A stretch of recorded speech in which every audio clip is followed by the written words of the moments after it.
Miloš Obilić, Požega.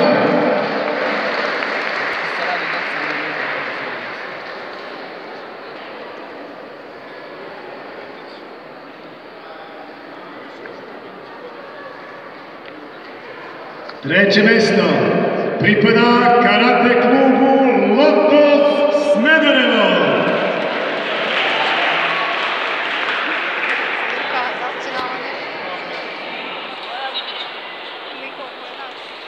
Drugo mesto karate klub MP Novi Pazar.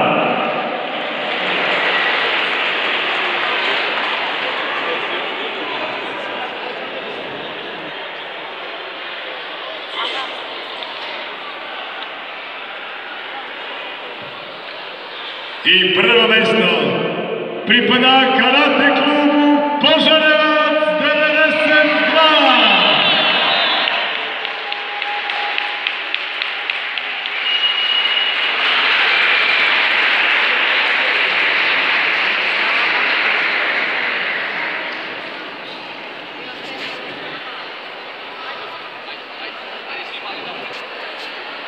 Delegat današnjeg takmičenja